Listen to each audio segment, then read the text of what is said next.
Rocky Balboa acaba de pelear la mejor pelea de su vida. Pero mientras se ducha en el camerino, empieza a sentir las huellas de tantos golpes recibidos.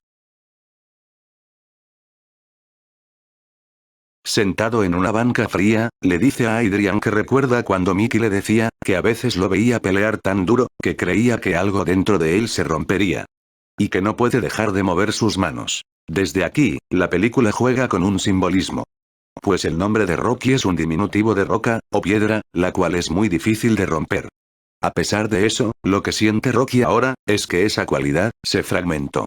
Se quebrantó, como si se hubiera desconectado en diferentes piezas y ya no fuera hecha de una sola. Teniendo en cuenta que es un boxeador veterano de muchas batallas, y que justo tiene esos síntomas después de la pelea boxística más peligrosa en la que haya participado, el espectador de inmediato piensa en una secuela cerebral en el protagonista, y tiene razón, pero entre líneas la tiritante actitud de Rocky es asociable a un sentimiento. El miedo. Miedo, porque le falta a alguien, o algo. Y eso lo hace sentir desconectado en su interior. Como si por la falta de eso, sus impulsos eléctricos nerviosos tuvieran un cortocircuito. Y la película nos da pistas de eso con lo siguiente que sale de la boca de Rocky. Quiero ir a casa, Mick. Adrian, por un pequeño instante se impresiona con el nombre tembloroso que alcanza a articular Rocky. Él está en pánico absoluto. Aprovechando este encuadre, debo decir, que para este análisis, pasaré por alto muchos comportamientos de ciertos personajes que a la fecha son prácticamente producto de la fantasía de un escritor idealista, que posiblemente busque plasmar en su obra lo que él considera perfección. Perfección que a final de cuentas, no existe. No obstante, después de una rueda de prensa, Rocky llega a casa con su familia, y para contentar al hombre realista, el guión parece regalarnos una pizca de algo. Escuchemos. ¿Ah, sí? Bueno, tal vez te lleve arriba y te trate como a un parquímetro. Te costará una moneda. Dime, Adrian, ¿dónde aprendiste esos modales? Bueno, sigamos con nuestro tema. Ellos viven bastante bien, gracias a los talentos del boxeador. Por la noche, al darle las buenas noches a su hijo, este le pregunta sobre algo que escuchó decir de su padre en la rueda de prensa. Que haberlo tenido, fue como volver a nacer. Rocky, le explica que no se está criando como se crió él. Pues come 3 veces al día. Y cuando ve que tiene todas las cosas que él no tuvo, es como disfrutarlo a través de sus ojos. Ellos dos tienen una relación muy estrecha. Y vemos como Rocky se desvive por su hijo, y se descoce a puños en el ring para que no le falte nada. Cuando mira a la sala, ve a Adrian discutiendo con su cuñado Polly. Cuando baja, se entera de una mala noticia. Que Polly, el hermano de su esposa, de forma imprudente, le dio una carta poder a un contador fraudulento que se vio involucrado en malos negocios de bienes raíces, y perdió el capital. La mañana siguiente, habla con su abogado, el cual ya había puesto varios cargos en contra del contador. Pero eso no quita el hecho que durante 6 años no pagó los impuestos de las propiedades de Rocky, y que ahora tiene deudas enormes. Lo único que tiene, y que no está confiscado, es el gimnasio que le heredó el viejo Mickey al morir. En eso, y delante de los abogados, surge una gritería por la avivada discusión entre Adrian y Polly, el uno culpando al otro. La pelea desespera tanto a Balboa, que le dice a su abogado que llame a George Washington Duke. Un negociante y promotor boxístico, conocido por sus tratos oscuros, para que gestione unas peleas y con eso salir del problema. Rocky está dispuesto a poner el cuello y su cabeza, con tal de obtener ingresos que lo saquen a él y a los suyos de la mala situación. Pero primero debe pasar por un chequeo médico, que certifique que sí puede boxear, teniendo en cuenta los síntomas que presentó posterior a la pelea con el ruso. Los médicos especialistas le dicen que debido a los continuos y violentos golpes en la cabeza, ha desarrollado una condición particular en los boxeadores llamada cavum septum pellucidum, que es un hoyo en la membrana que separa los ventrículos cerebrales justo donde se unen los dos hemisferios. Dicho sencillamente, significa que ha sufrido daño cerebral, que los efectos son irreversibles, y que ningún estado le daría permiso para pelear. Es curioso la naturaleza de su padecimiento. El cavum septum pellucidum es una cavitación, una cavidad, un espacio vacío anormal que se produce como un mal llamado quinto ventrículo cerebral, que separa los otros 4. Justo entre los dos hemisferios cerebrales. Como si paso a paso un espacio al que le falta algo, fragmentara por la mitad su cerebro. Un efecto de masa, pero que no es una masa. Más bien, es falta de masa. Un espacio vacío que se vuelve una fuerza interna que trata de desconectar en varias partes, lo que antes era de una sola pieza. Rocky, ahora tiene que encarar una batalla que nunca antes imaginó. Y de la que nadie jamás ha contado.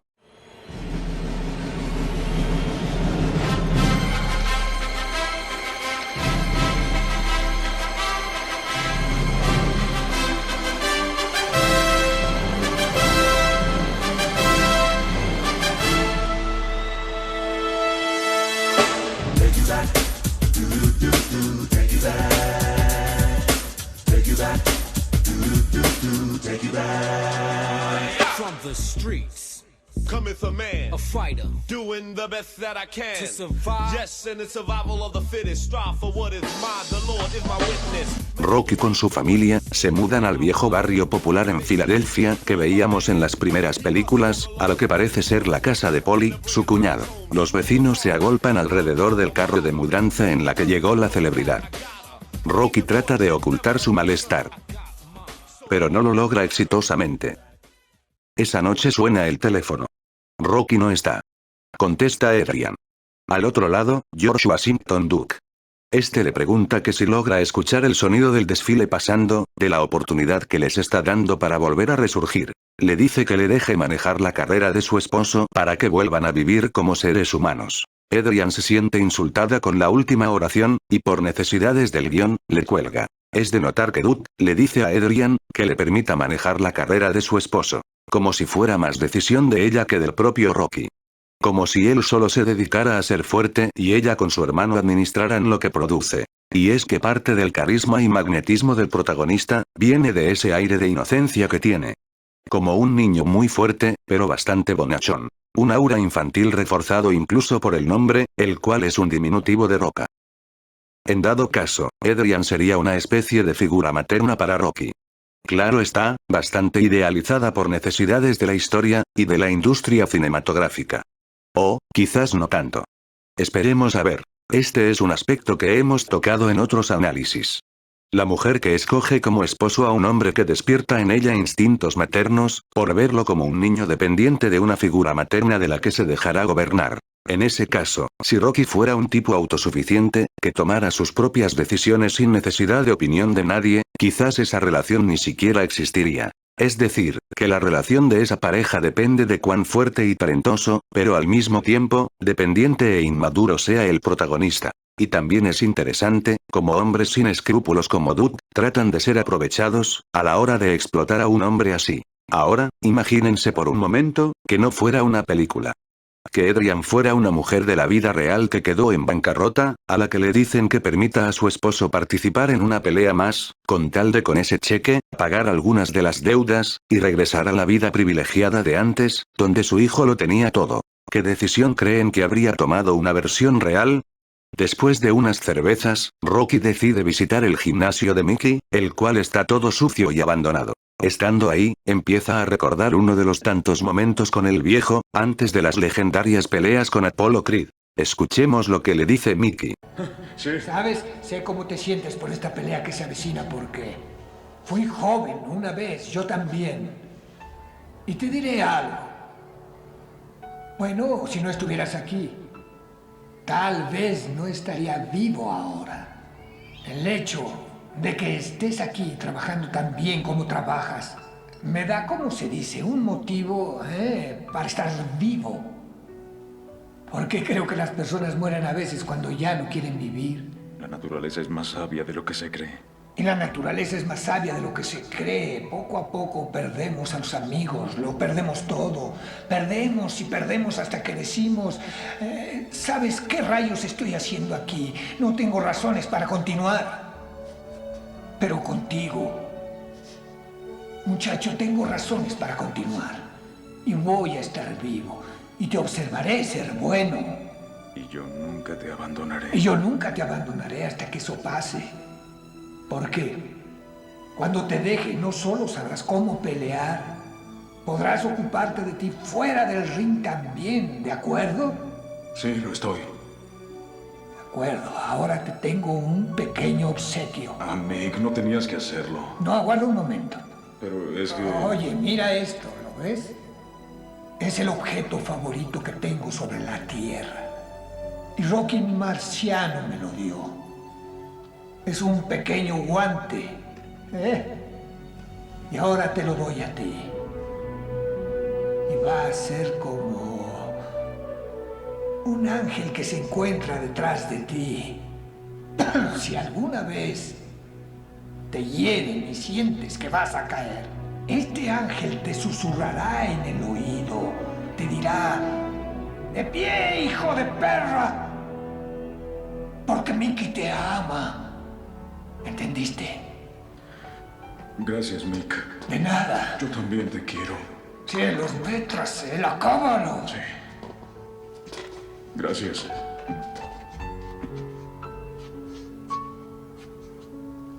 Tú fuiste el ángel. Ahí está. ¿Qué le pasó al otro guante? No lo sé, solo me dio uno. Quizás se lo dio a algún vago.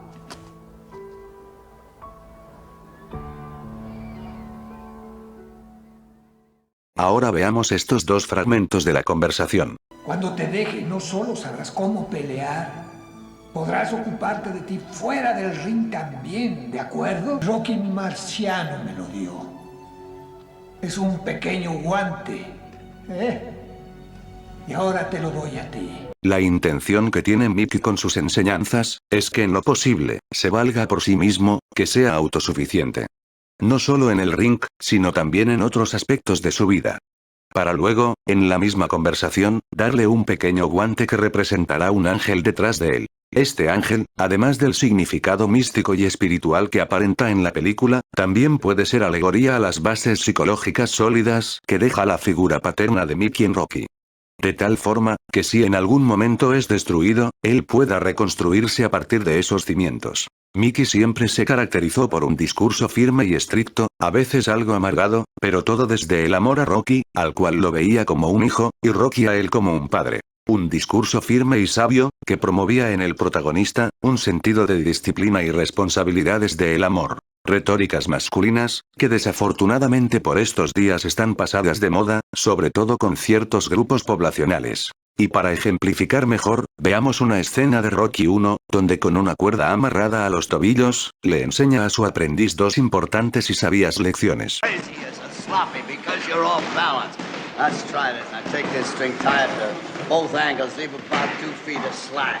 I never had good footwork. Never mind footwork. Now you're all balanced out. Marcian had the same problem, and this string cured it. Is the idea that if you can move and you can hit without breaking the string, you got balance, become a very dangerous person. You follow? Okay. We're looking good, Doc. Thanks. Let's go. That's it. That's it. Underneath it. Hey, Rock, What? how about you give us your autograph? Get out of here! Don't you ever interrupt me while I'm conducting business. Move your little chicken ass. Listen, kid, you lay off that pet shop dame. Women weaken legs. Yeah, but I really like this girl, you know? But let her train you! Hombres como estos, urgen por estas épocas. Por cierto, a este personaje durante toda la saga de películas, nunca se nos menciona que se haya casado, o tenido hijos. Mickey vivía solo, y el único heredero de su gimnasio fue su querido pupilo. Creo que ya saben lo que significa esto. Es destacable también, que Mickey haya encontrado propósito de vida, al encontrar a alguien digno de pasar su experiencia y conocimiento, sin necesidad que fuera un hijo como tal. La mañana siguiente, Rocky lleva a su hijo por primera vez a la escuela pública del barrio. Le advierte que tiene que ser tan listo en las calles como lo es en la escuela. Debe tener cuidado con los aprovechados con cerebro callejero.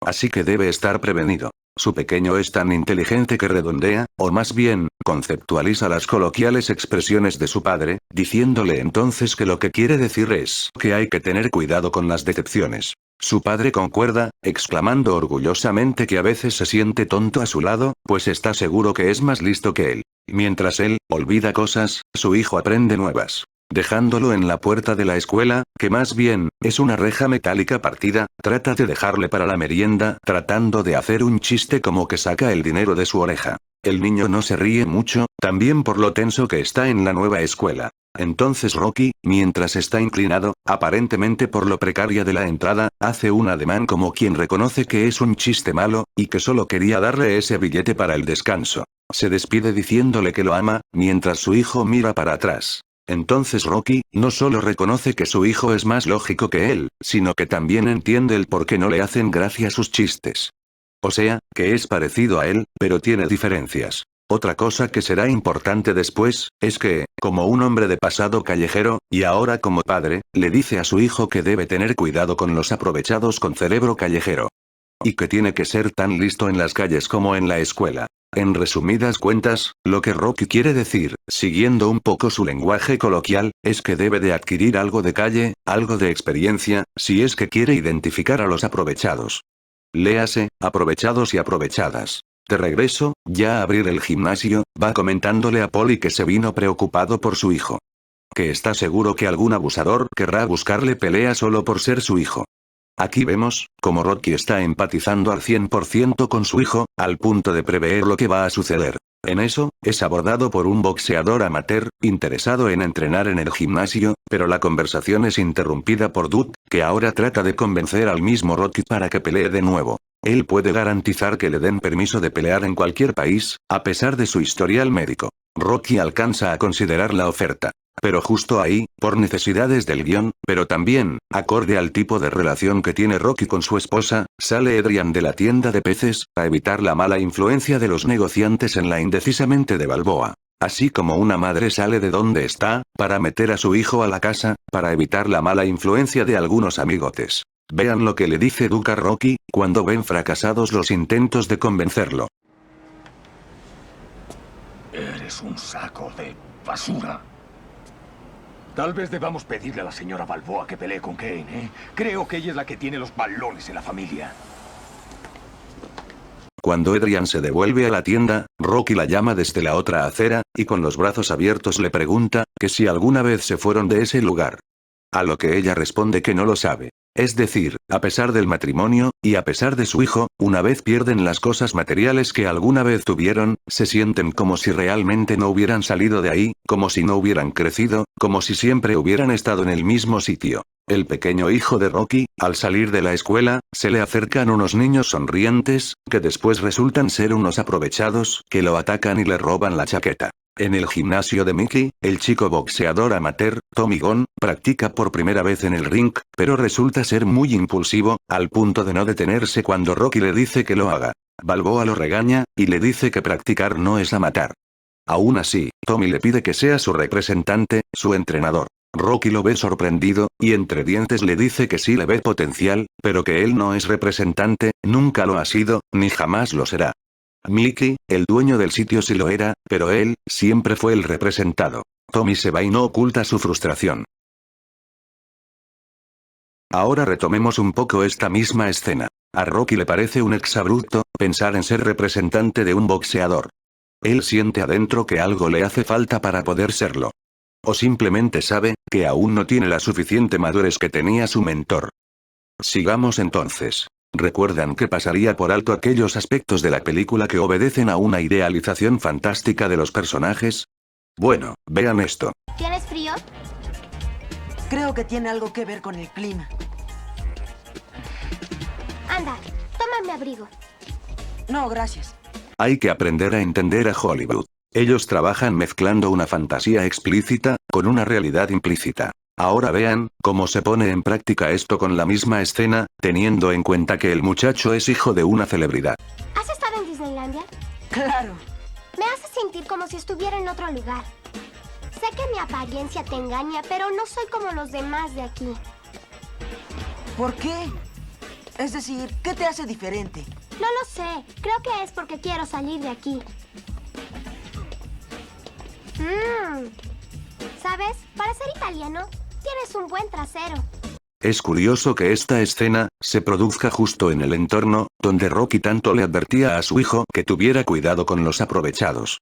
Pues podría llevarse una decepción.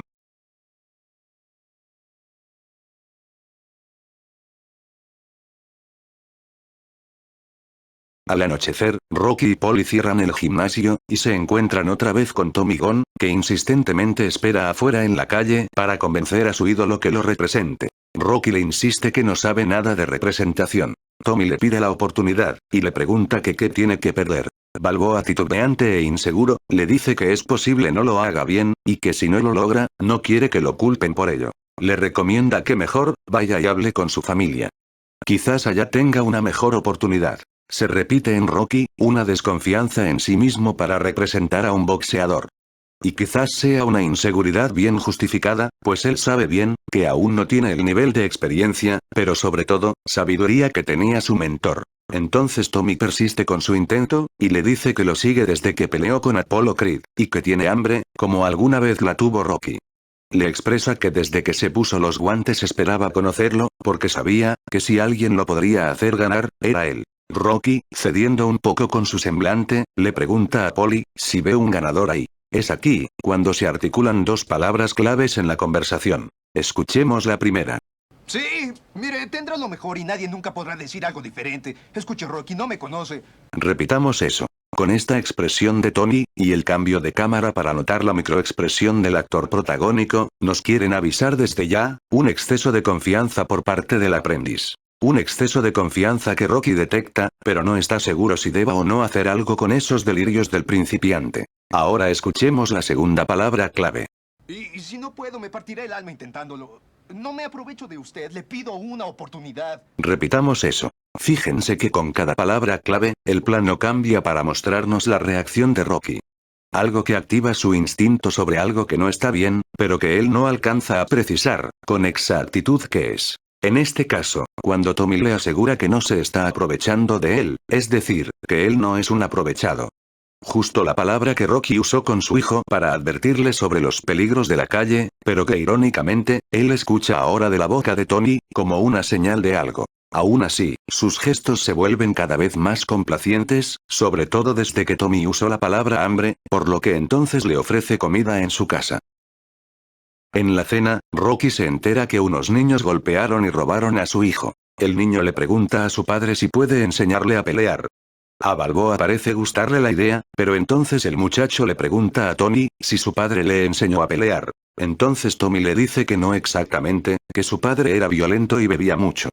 Cuando llegaba a la casa lo golpeaba a él y a su madre, así que cuando creció, no pensó en pelear con alguien más, sino con su padre, al que efectivamente fue al primero que derribó. Y desde entonces, cuando sube al ring, es como si viera a su padre.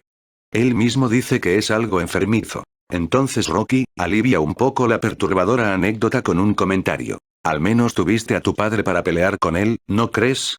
Este comentario, dicho con la fluidez de alguien que lo ha vivido en carne propia, nos indica, que Rocky, fue huérfano, o posiblemente hijo de una madre soltera o viuda. Que no conoció a su padre. Pero recordemos que Rocky encontró un muy buen reemplazo en su mentor. Una figura paterna, que le enseñó lo que más pudo, y de la mejor forma posible. Por otro lado, la oscura experiencia de Tommy con un padre maltratador, no olvidemos algo, escogido por su madre, gestó en su persona un rasgo psicológico enfermizo que vemos en demasía por estos días. La misandría. El odio a los hombres. Un rasgo que por lo general, proviene de una desconexión emocional, o desprecio por su figura paterna. Una figura paterna, que verá representada en cada hombre que vea. Es más, me atrevo a decir, que en muchos casos, incluso, una figura paterna que puede verse reflejada en los propios hijos varones. Aunque estos aún, sean unos infantes. La película nunca nos muestra, como un hombre misándrico como Tony, ve reflejada su figura paterna en un hijo. Pues por necesidades de la historia, el personaje no tiene familia. Pero el film, sí nos da pistas de cómo un hombre ve representada su figura paterna, incluso en un hijo varón, en varias conversaciones que tiene Rocky con su hijo. Por ejemplo, cuando Rocky lleva por primera vez a su hijo a la escuela pública, y vemos cómo el niño conceptualiza inteligentemente las recomendaciones coloquiales que le da a su padre, al punto que Balboa le dice a su muchacho que a veces se siente estúpido a su lado, pues está seguro que es más listo que él. Como si él viera que así como él es capaz de enseñarle a su hijo, siente que su hijo es capaz de enseñarle a él. Es decir, que Rocky, ve en su infante, a un pequeño mentor.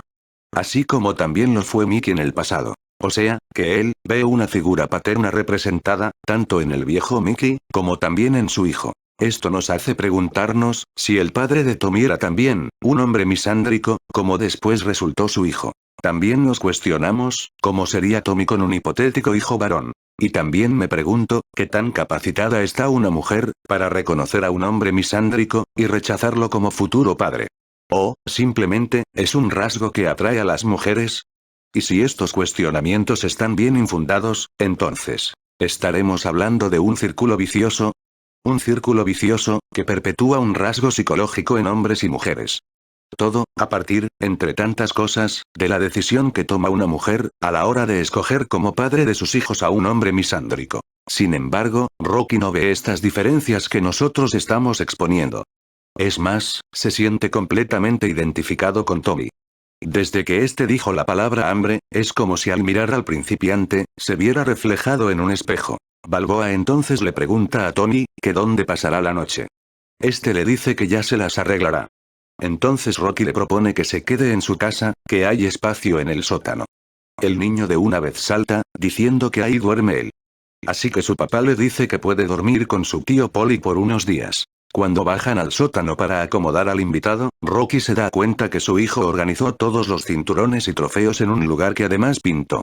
Mira a su hijo emocionado y orgulloso por lo acometido, pero en ese instante, vuelca toda su atención hacia Tony, que le está preguntando, sobre el guante dorado que tiene colgado en su cuello. Y mientras Rocky le explica a su nuevo pupilo, vemos en su hijo, gestos de resignación, por ver a su padre distraído con el recién conocido. Balboa se acerca al saco de arena, y le dice a Tommy algo que le decía Mickey.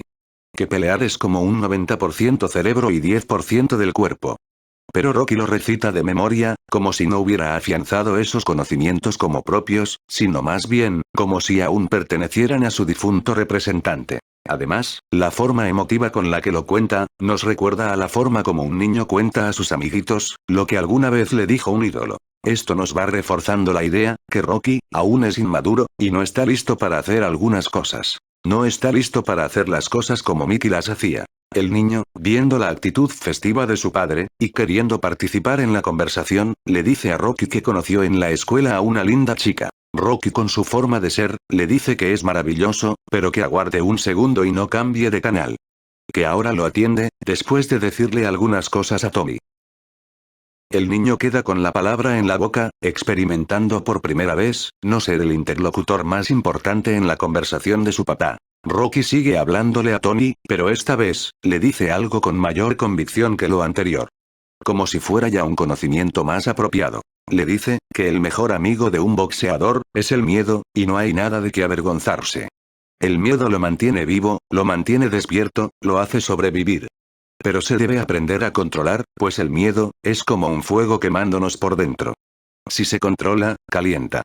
Pero si él te controla, te quemará a ti, y a todo lo que te rodea. Es aquí cuando me llené de curiosidad. Pues en esa conversación, confirmamos que Rocky no es muy bueno para retener aquellas lecciones que contengan algún dato numérico, pero sí afianza muy bien, aquellas lecciones que contengan conocimiento intuitivo y emocional, al punto de reconocer sus propios instintos y usarlos a su favor. Y es que hay que saber una cosa de Rocky Balboa. Que Rocky, es un boxeador, zurdo. Que tiene más predominancia en su hemicuerpo izquierdo. Para los que siguen el canal, sabrán que en varios análisis, hemos tocado el tema, que el cerebro humano se divide en dos hemisferios cerebrales, el izquierdo más racional, lógico y numérico que el hemisferio derecho, el cual es más intuitivo, imaginativo y artístico. Pero también, más perceptivo emocional. Es decir, que el hemisferio derecho está más en contacto con nuestras emociones y nuestros instintos. Pero por la funcionalidad cruzada de nuestro sistema nervioso, el hemisferio izquierdo, gobierna al hemicuerpo derecho, y el hemisferio derecho, gobierna al hemicuerpo izquierdo, a la mano izquierda. En la que Rocky tiene mayor predominancia por ser zurdo. No digo que todos los zurdos sean como Rocky. Simplemente, esta debe ser la forma que tienen los escritores, de resonar con un inconsciente colectivo. Diciéndonos entre líneas que Rocky no es muy bueno analizando desde la lógica o la razón. Por eso, es que él, no lleva ni administra las finanzas de su casa. Y tiene que hacer un esfuerzo para recordar las lecciones de Mickey, que contenían algún dato numérico, como el de pelear desde el 90% cerebro, y 10% músculo. Pero ya sabiendo que Rocky tiene mayor actividad en su hemisferio derecho, podríamos decir, que es muy intuitivo, perceptivo y creativo.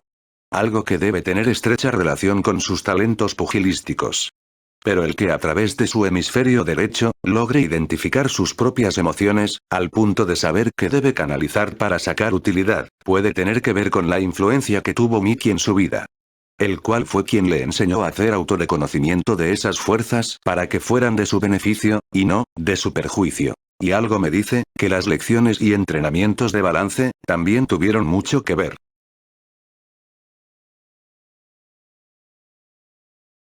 Sigamos entonces con la escena en el sótano. Rocky le confirma a Tommy que será su entrenador, y chocan sus puños diciendo, por supuesto, equipo familiar. Casi como recibiendo en su familia a un completo extraño.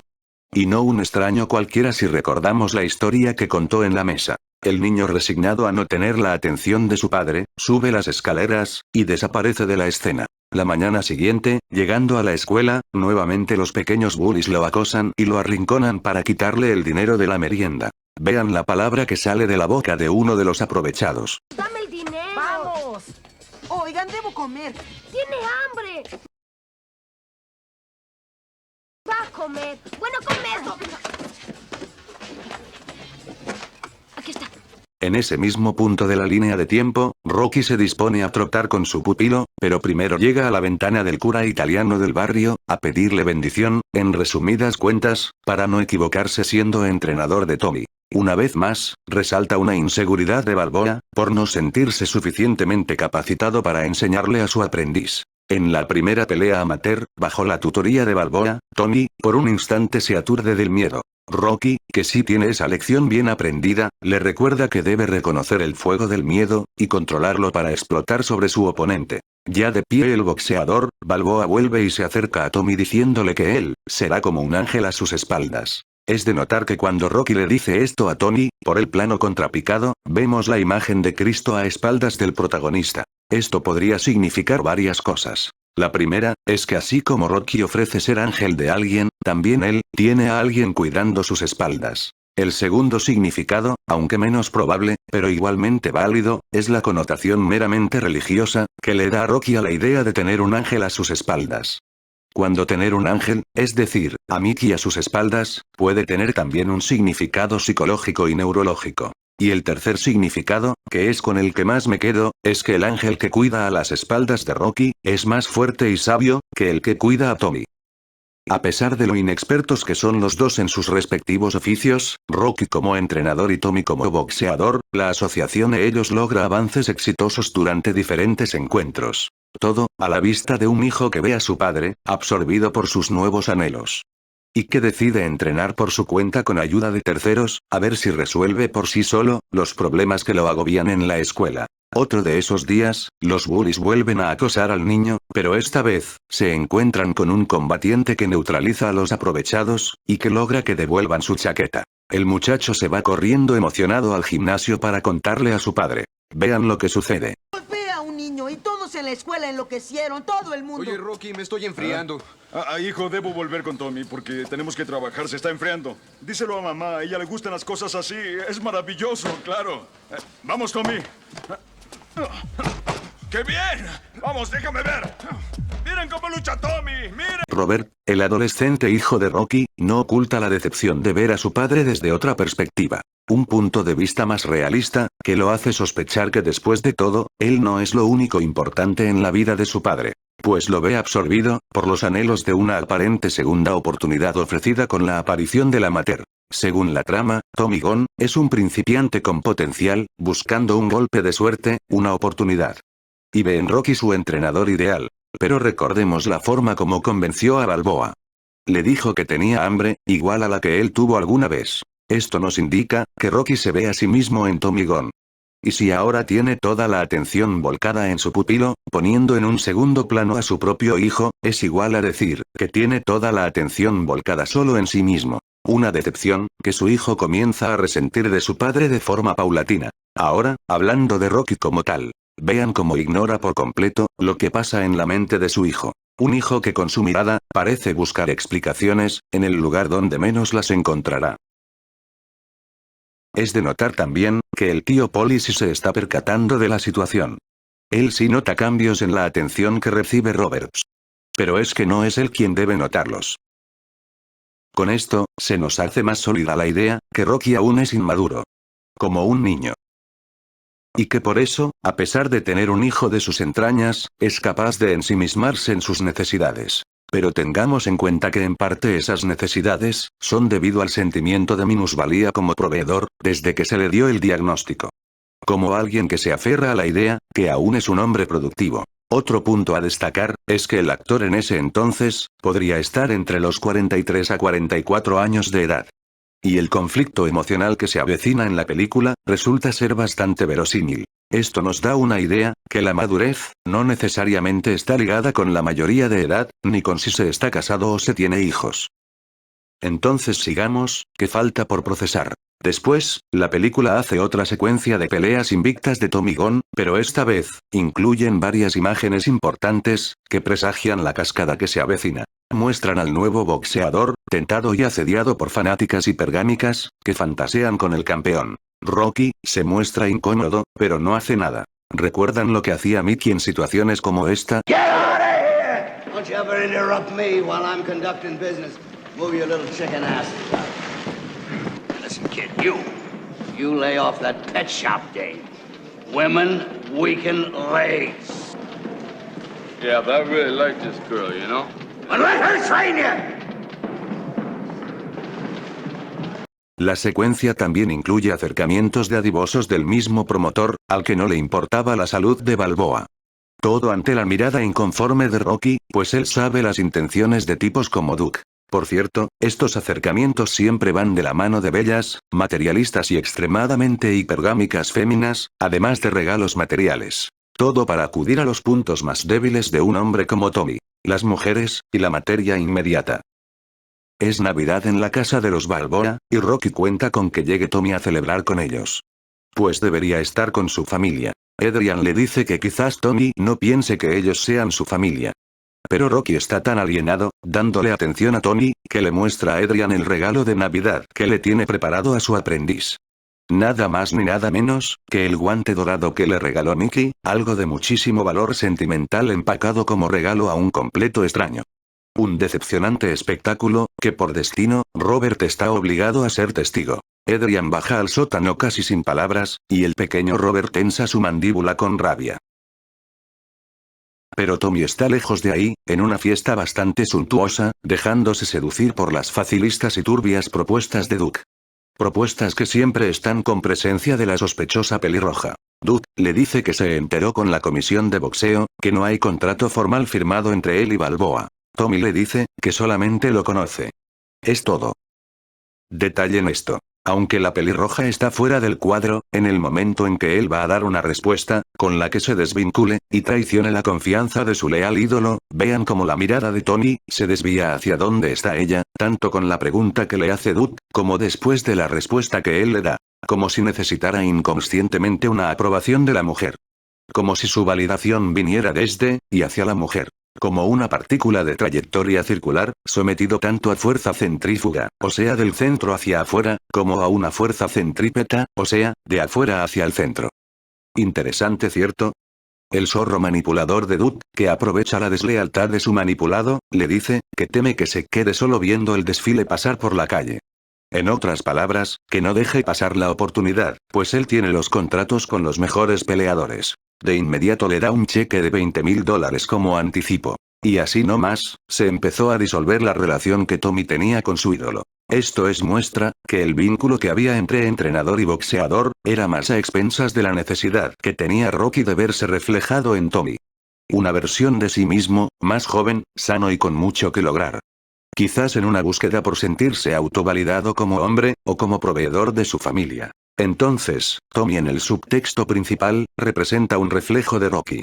Pero hay un segundo subtexto más profundo y fugaz que el primero. Pues, por ser una versión más joven, sana e inexperta de sí mismo, también puede representar a un hijo. O, el por qué se tiene un hijo.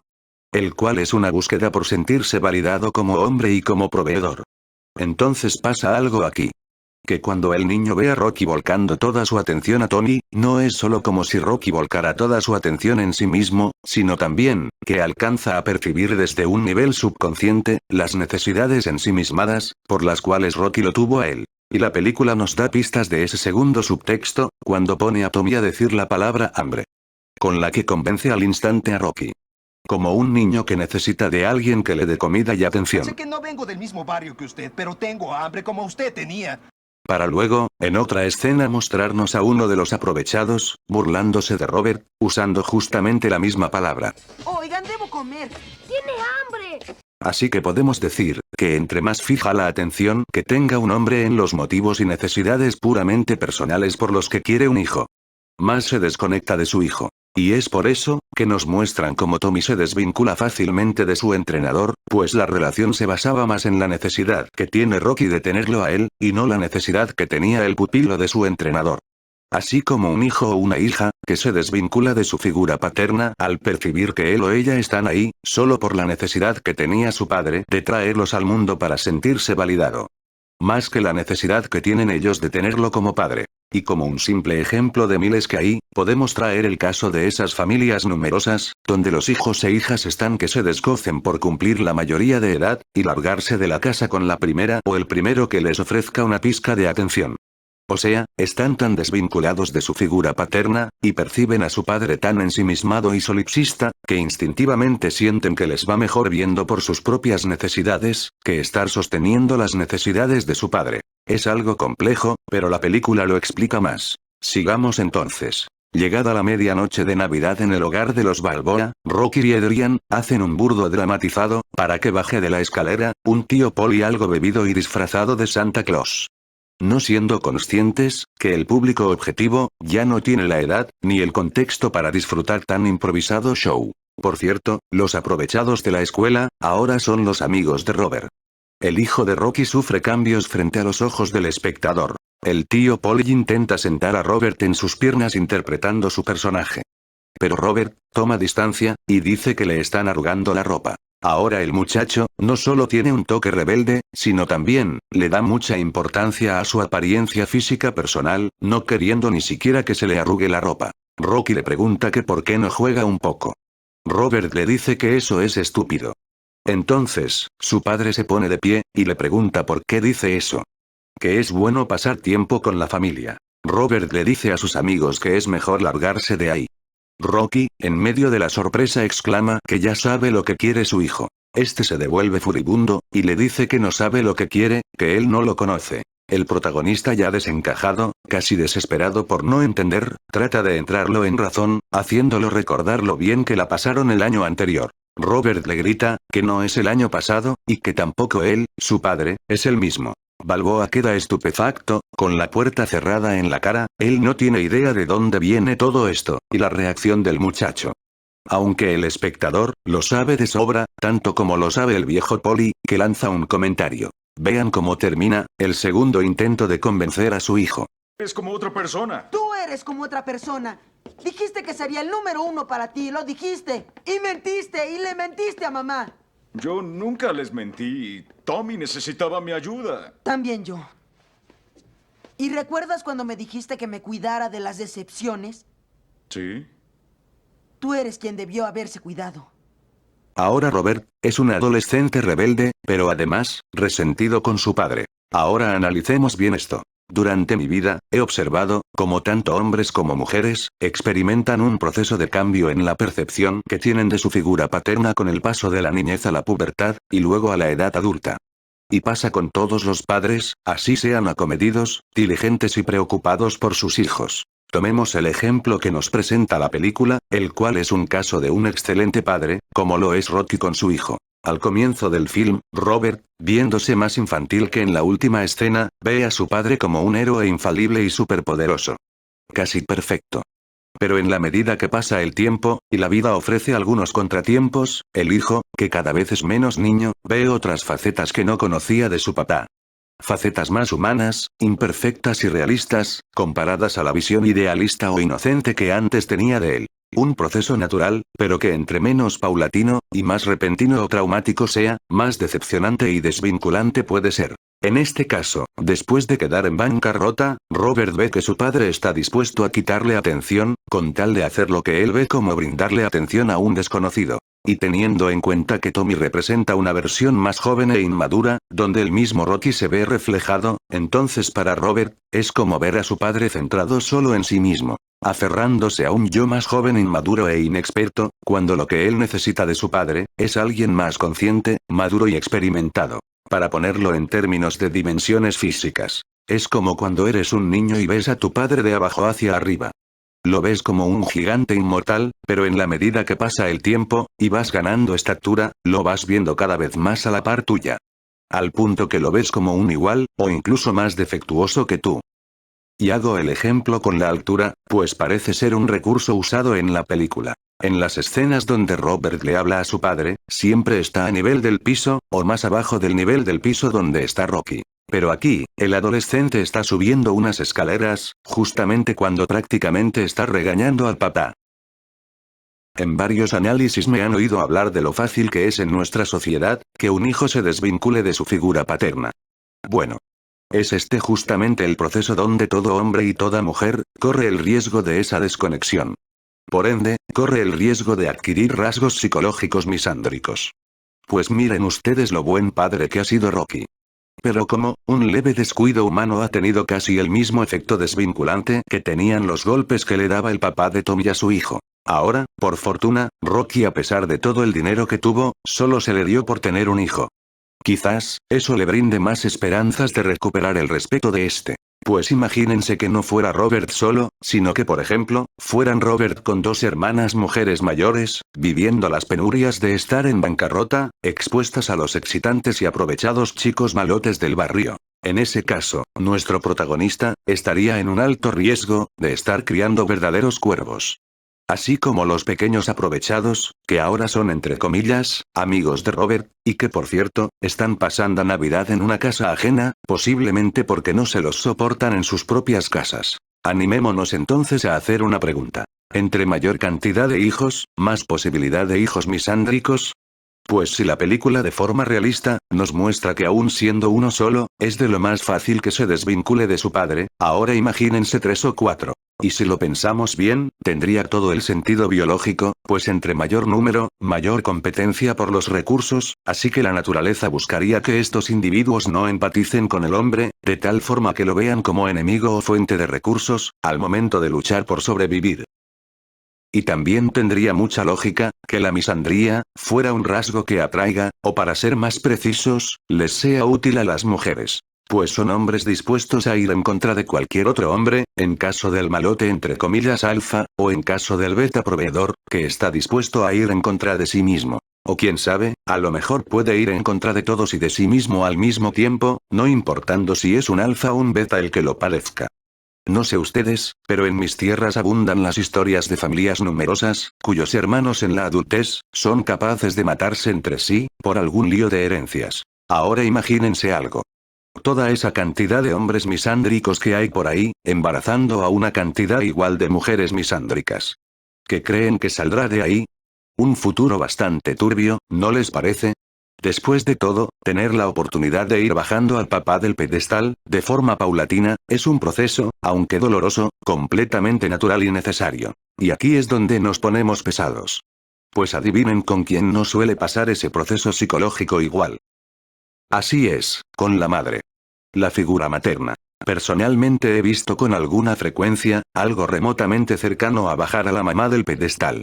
Pero lo hacen las hijas mujeres, que paulatinamente se van dando cuenta del verdadero rostro de sus madres. Pero no es tanto como bajar a la mamá del pedestal, sino más bien, como reconocer en su madre, las mañas que ella también tiene. Algo así como notar que lo que ella hace con su pagafanta, su mamá lo hace con su papá. En ese orden de ideas, las hijas mujeres, inconsciente y convenientemente no bajan a la mamá del pedestal, por lo menos en apariencia, pues bajarla de allá implicaría exponer su propia naturaleza y poner en riesgo el pedestal donde ellas luego quieren estar. Pero ver ese proceso de un hijo varón, es algo muy excepcional. Dijiste que sería el número 1 para ti, lo dijiste. Y mentiste, y le mentiste a mamá.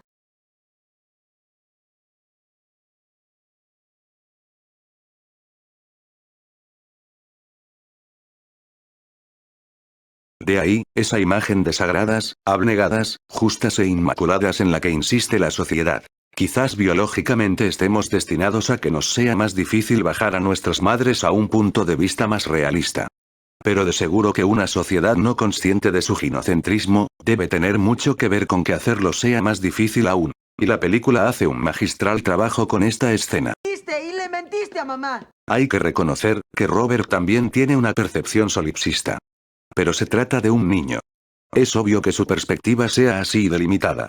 Aún así, ya está pasando por el proceso de bajar a su papá del pedestal. Cosa que está muy lejos de hacer con su madre, que además la percibe como víctima de unas inexistentes mentiras de Rocky. Y esta no es la única vez que la película nos sugiere que Robert mantiene a su madre como sagrada. En la segunda secuencia de imágenes, donde muestran los progresos de Rocky con su representado, después que Balboa le regala su pantaloneta de pelea representativa de su personaje, muestran la cara de decepción de Robert, que luego mira a su madre arriba en las escaleras, como si estuviera en un pedestal. Como si estuviera en un altar, donde es inmune a cualquier juicio terrenal, y desde el cual, ella no siente la necesidad de explicar más allá que con un gesto desaprobante. Esta imagen me recordó a un controvertido autor colombiano. Fernando Vallejo, autor de un libro llamado La Virgen de los Sicarios. Del cual incluso hay una película fácil de ver por internet. Donde relata, aunque desde un personaje ficticio, una historia basada en vivencias personales con un amante sicario. Así como lo oyen, un amante sicario, que entre sus prácticas religiosas, tenía por creencia, rezarle a la Virgen de una localidad de su ciudad, a la que le pedían bendición a la hora de perpetrar un crimen. Es decir, una figura sagrada, femenina y materna, que desde su pedestal y desde su pasividad, patrocina la agresión. Interesante, ¿no les parece? Antes de finalizar con la escena, hay una última cosa que quisiera destacar. Y es que, está bien, que Robert esté creciendo. Pero su aura ha pasado por muchos cambios en un corto periodo de tiempo. Como si el trauma de la decepción con su padre, lo estuviera madurando antes de tiempo. Como si se estuviera madurando en falso.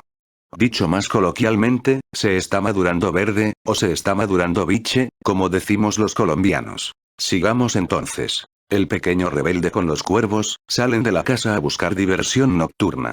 Y en ese instante, se parquean dos vehículos lujosos y sospechosos en la acera de la casa. Hay que detallar, como al tiempo que los muchachos salen de la casa, como representación de un hijo descarriado que rompe con su padre, es justo cuando llegan esos vehículos suntuosos, de los que se baja Duke y Tommy Gunn. Casi como si nos dijeran que una cosa es origen de la otra. Vean lo curioso también. Que cuando Robert sale altanero de la casa con sus amigotes, es su mamá la que sale en la escena, inquieta de a qué horas volverá. Esto puede tener dos puntos de vista. El primero, es que aunque ella sea la que sale en la escena, no es con ella con quien se rompió el lazo, sino con el padre. Y el segundo, de cómo una mujer, madre de familia, se ve afectada por la desvinculación padre e hijo que ella no hizo nada por evitar. Esto me recuerda a muchas madres con hijos rebeldes, que por las penurias que las hacen pasar, ellas asumen un papel de víctimas, culpabilizando a sus hijos de ponerlas a sufrir, cuando el verdadero origen de las malas mañas de su hijo, es en realidad un lazo roto con su padre. Un lazo roto que ella está muy lejos de estar capacitada o interesada en saber reparar. De la limusina sale el cínico y falso de Duke, el cual trae regalos de consolación para Rocky. Recordemos que ya comprometió legalmente al impulsivo de Tommy. Ellos sin ser invitados, entran a la casa, y Tommy casi no puede sostenerle la mirada a Rocky. Bajo la constante presión afanosa de la pelirroja, Tommy le dice a Rocky que hablen afuera de unas cosas. Tommy de forma jactanciosa le muestra a Rocky su rápida adquisición, como si fuera evidencia de éxito.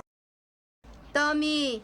Para seguir, déjenme y expongo algo primero. Para los que siguen el canal, sabrán que en algún análisis toqué muy tangencialmente los que a mi parecer, son los distintos tipos de validación. Validación por ser. Validación por tener. Validación por hacer. Y las pongo en este orden para que lo veamos como un edificio de 3 pisos, donde el ítem que está más arriba, es el más superficial, y el de más abajo es la base, como los cimientos del edificio. Los 3 tipos de validación están ligados entre sí. Hagamos un ejemplo. Tú estudias una profesión por 5 o 6 años.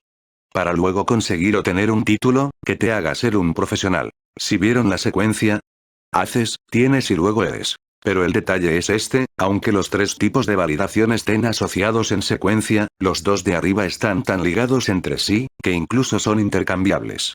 Y sigue funcionando una secuencia. En este caso, haces, para ser, y luego tener. Ahora, como además de ser un canal MGTOW, hablamos de mucho cine, déjenme caer en la tentación de poner un ejemplo con la ciencia ficción. Entrenas y practicas durante años al lado de un maestro Jedi. Para tener control de la fuerza, y luego ser un Jedi. O también podemos decir, entrenas y practicas durante años al lado de un maestro Jedi. Para ser un Jedi. Y tener control de la fuerza. Pero pasa algo con la sociedad, y el individuo que tenga rasgos psicológicos misándricos. Que está obsesionado con los dos primeros ítems. Los dos más superficiales. Con el ser, y tener, antes que el hacer. Para los que están entendiendo la referencia, entonces aquí, sería algo así como: no se entrena ni practica durante años al lado de ningún maestro Jedi, pues quien los necesita, y por el simple hecho de ser, ya saben ustedes, con ser que, se tiene entonces control de la fuerza. Pero un control de la fuerza que nadie nunca ha visto antes, el maestro Yoda es un pobre saltimbanqui, al lado de este dominio sobrenatural. Entonces, en la vida real, verás personas obsesionadas con tener cosas para mostrar que son algo. O, con ser algo para tener cosas. No importando mucho el hacer. Léase, el cómo se haga, o cómo se logre. Una mujer tiene esposo para ser mujer casada, o, es mujer casada para tener un esposo, no importando mucho el cómo lo haga. Una mujer tiene un hijo para ser madre, o, es madre para tener un hijo, no importando mucho el cómo lo haga. Tommy quiere tener dinero para ser rico, o, quiere ser rico para tener dinero, no importando el cómo lo haga. Otro ejemplo, hablando de ideologías modernas, una individua que quiere tener ciertos derechos, por el simple hecho de ser, sin importar mucho si ha hecho algo para merecerlo. Una palabra muy buena, que define bastante bien esa tendencia, de querer ser para tener, o querer tener para ser, sin hacer mucho, es la palabra, inmediatismo. Así como el que tiene Tommy por ser campeón y tener dinero. Y es posible que esto esté íntimamente ligado a la biología, pues un individuo desvinculado de su figura paterna, y por tanto con rasgos misándricos, probablemente interprete subconscientemente un entorno tan hostil o de escasos recursos, que busca aferrarse a lo primero y más inmediato que salga. Como un cavernícola que sabe que viene una hambruna, y se atraganta de lo primero que encuentre. ¿Recuerdan cuando decíamos que el ahora rebelde hijo de Rocky parecía estarse madurando antes de tiempo? Pues vean cómo todo encaja, y se relaciona, inclusive con la forma de crecer. Entonces, ya sabrán de dónde provienen esos rasgos psicológicos precoces, en niñas de 10 a 13 años haciendo bailes inapropiados incluso para una mujer mayor, y que irónicamente, sus madres a veces celebran, ignorantes del oscuro origen mental, que tiene dicha precocidad. Otra cosa importante por mencionar antes de seguir con la escena, es que los dos tipos de validación que están más arriba, tienen que ver más con cómo nos ve la sociedad. Es decir, tiene que ver con lo que mostramos que tenemos, o mostramos que somos delante de ella. En resumidas cuentas, tiene que ver más con validación social. Mientras que el ítem de base, el cimiento, la validación por hacer, tiene más que ver con autovalidación. Con lo que uno hace por, y para sí mismo. Pero paradójicamente, los que están más en relación con la validación social, son justamente aquellos que menos generan impacto social. Mientras que la autovalidación por hacer, aunque sea lo que se hace por, y para uno mismo, también resulta aportar a los demás. O sea que tiene mayor impacto social. En ese orden de ideas, podemos inferir, que un individuo misándrico, puede llegar a estar tan vacío de autovalidación, que desesperadamente buscará algún tipo de validación externa. Extrapolando todo esto a nuestra vida real. Esta es una situación que resulta muy familiar para mí, pues son muchas las historias en Colombia de boxeadores que por decisiones inmediatistas, una vez tocaron el éxito financiero, lo perdieron todo, al punto que viven casi en la miseria. Y ya que hablamos desde Colombia, me pregunto si la misandría tiene que ver con el político corrupto que se desvive por ser un alto dirigente, para tener acceso al erario público, sin importar si en el conseguir de eso, haya quedado debiendo favores a personajes cuestionables. Ahora imagínense algo.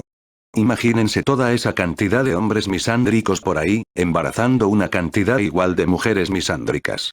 ¿Qué creen ustedes que salga de ahí? Un futuro bastante turbio, ¿no les parece? El reggaetón, será como música clásica, en comparación a lo que habrá de aquí a unos 20 años. Ahora sí, sigamos con la escena. Rocky le aconseja a Tommy que mejor devuelva el regalo. Tommy riéndose, le dice que sabía que diría eso.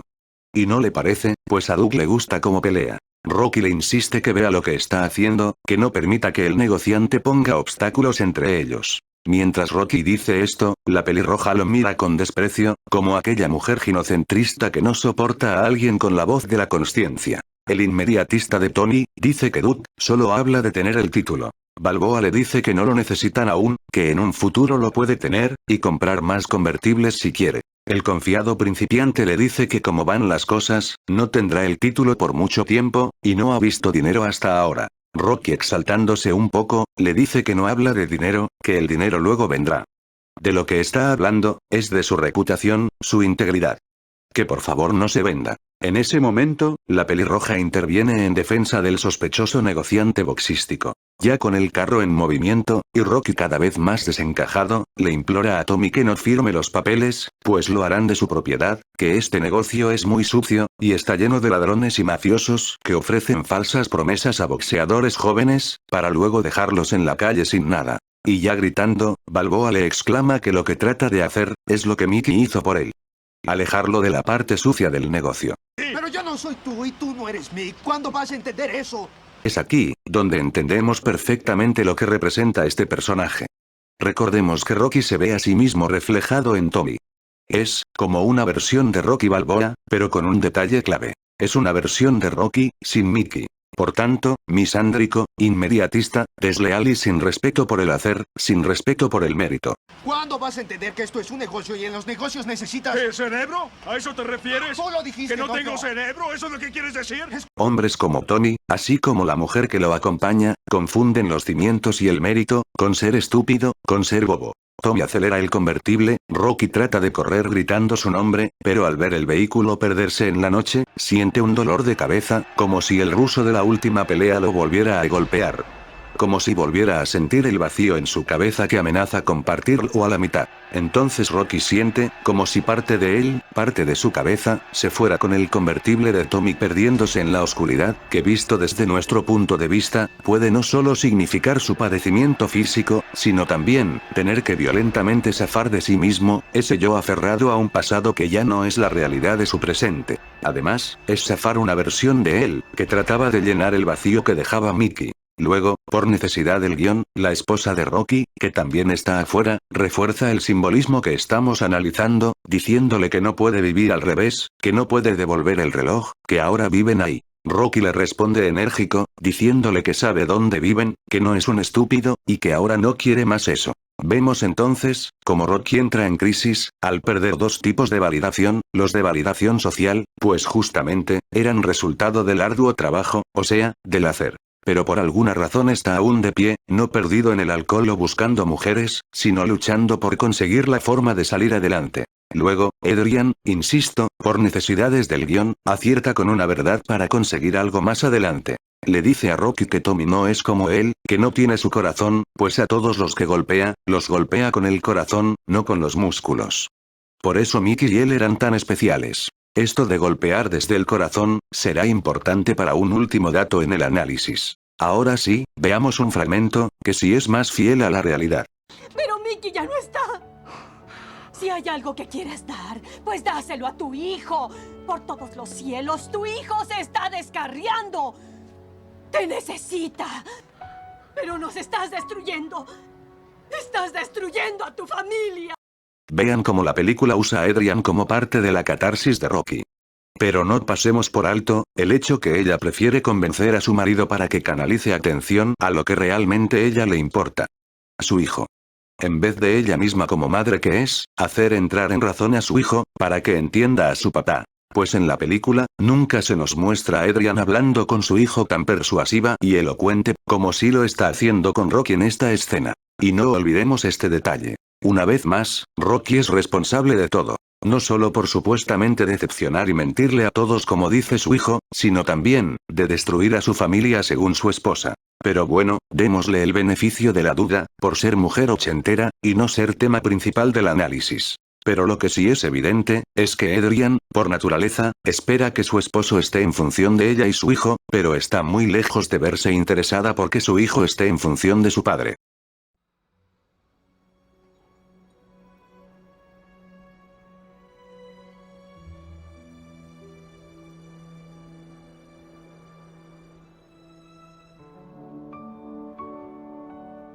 el protagonista sale en busca de su hijo, que se encuentra fumando en una esquina con sus nuevos amigos. Rocky le pregunta a Robert que cuándo comenzó a fumar. Vean lo que hace el protagonista cuando comienza a contestar una contrapregunta que lanza su hijo. ¿Lo notaron? Se subió a una terraza, que lo elevó aún más del nivel en el que está su niño. Y desde esa altura, le dice a Robert que simplemente se compuso. Una respuesta que no busca ponerse del todo en los zapatos de su hijo. Entonces, Robert, con altanería, tirando el cigarrillo al piso, le dice a su padre que tal vez se componga algún día. Entonces miren lo que hace Rocky. Al mismo tiempo que le dice que puede ser una buena noche para ambos componerse. Así es, se baja del pedestal, como si ya tuviera que dejar de tratar de comunicarse con su hijo desde una posición de superioridad, del que todo lo puede o todo lo sabe, a comunicarse ya, entre dos personas que saben algunas cosas, y pueden algunas cosas. ¿Recuerdas que me decías hace mucho tiempo sobre las decepciones y yo te hablaba de los aprovechados? Debí haberte escuchado, trataba de enseñarte. ¿Lo entiendes? Pero tú me estabas enseñando y no me puse listo y no supe, cometí errores y hice cosas que... Todo hombre que tenga hijos, debe ser conocedor, que por mucho que ellas insistan, la naturaleza no está a nuestro favor, y debe ser consciente de este implacable proceso psicológico en los infantes, que mientras más crecen, más se arriesgan a desvincularse emocionalmente de él. Así como Mickey, que enseñó a Rocky a no sentirse avergonzado por reconocer su propio miedo, y en vez de eso, usarlo para ganar, así debe hacer un padre con su hijo, que cada vez más lo ve como un igual. Bajarse del pedestal, y reconocer sus propios errores y limitaciones, no dejándolos simplemente ahí, sino, a través del ejemplo mostrar que se lucha por superarlos. Rocky, bajando su cabeza a la misma altura de su hijo, le repite que sabe que cometió errores, pero quiere volver a estar cerca de él. Y jura por Dios, que solo serán ellos dos esta vez. Chocan sus puños, y se reconcilian como equipo familiar.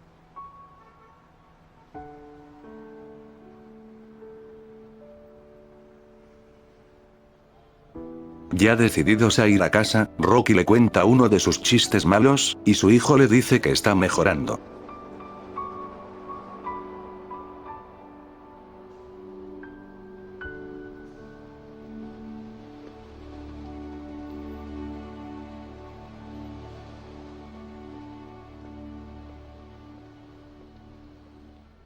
Esa misma Navidad, llega a la prematura noche boxística de Tommy Gunn, por el título de campeón. En la casa de los Balboa, tienen el televisor sintonizado en el encuentro deportivo. Rocky, se muestra ansioso mientras ve la pantalla.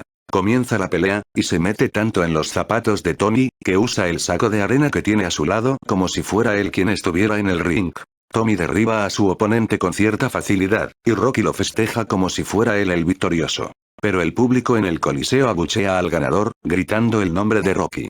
La gente no da crédito al repunte tan inmediato en la carrera de este precoz boxeador. Como si fuera muy evidente, que se maduró antes de tiempo. En eso, acercan el micrófono al entre comillas campeón, y este quiere expresar unas palabras de agradecimiento, al hombre por el cual todo eso fue posible, al hombre que lo hizo creer que todo esto podía pasar, al hombre que ha sido como un ángel a sus espaldas.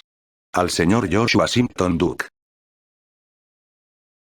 Después de semejante decepción, su hijo se acerca con un dibujo de su padre.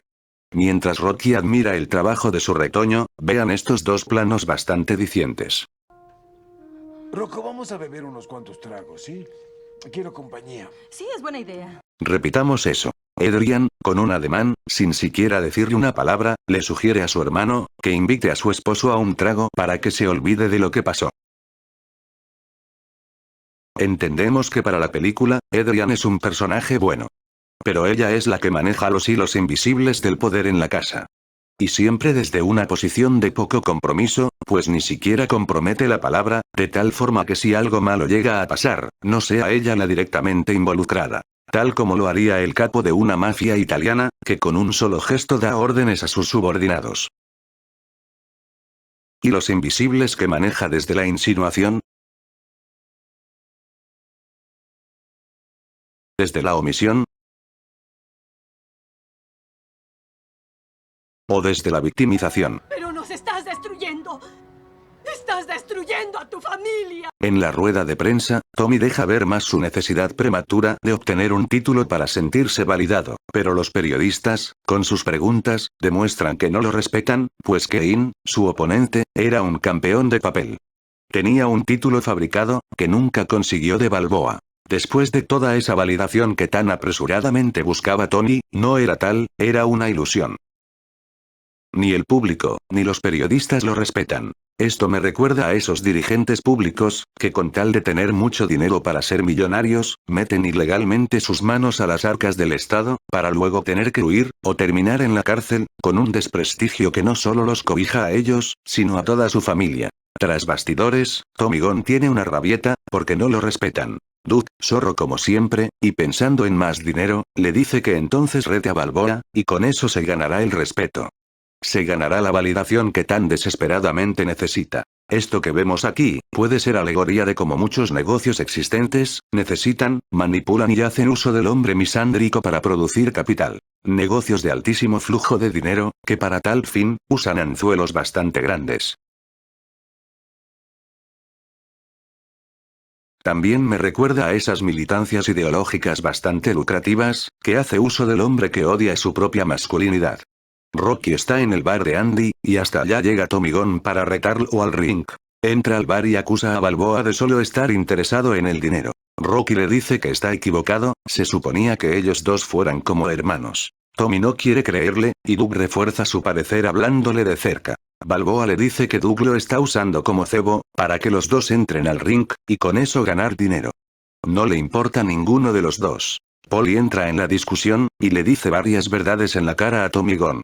Esto incita tanto al impulsivo descarriado, que le lanza un efectivo puñetazo al viejo Paulie, que queda de una vez en el suelo. Rocky se siente tan ofendido por eso, que acepta el desafío de Tony, pero que el ring está afuera en la calle. Mientras salen, abriéndose paso a través de la muchedumbre, está la pelirroja hipergámica y materialista, que casi no se ve en las escenas, pero que siempre está ahí, siendo un agente provocador de las malas decisiones de Tommy Gunn. Estando la turba afuera, mientras Rocky calienta, Tommy calla la habladuría de Duke, diciéndole que nadie es su dueño, que quiere respeto.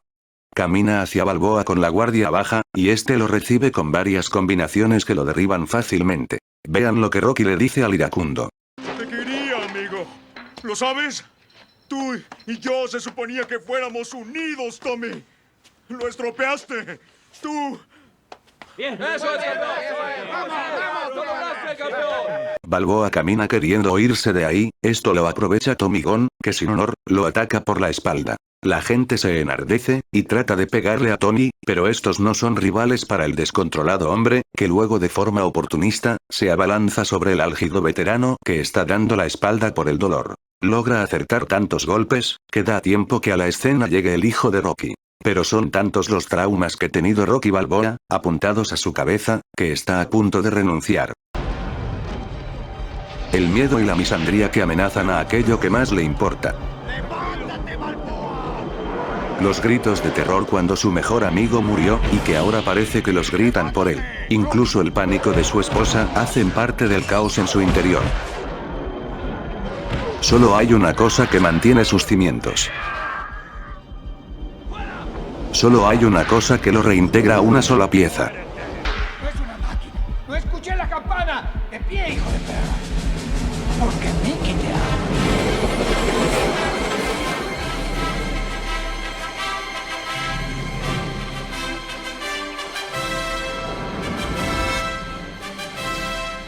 Oye, Tommy.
all you own.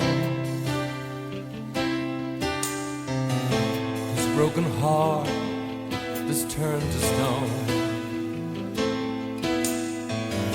Go hang your glory on the wall.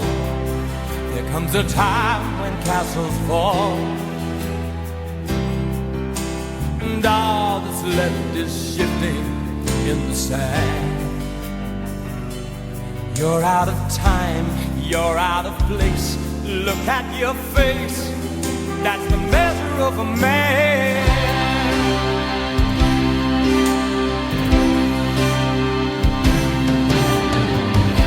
This coat that fits you like a glove,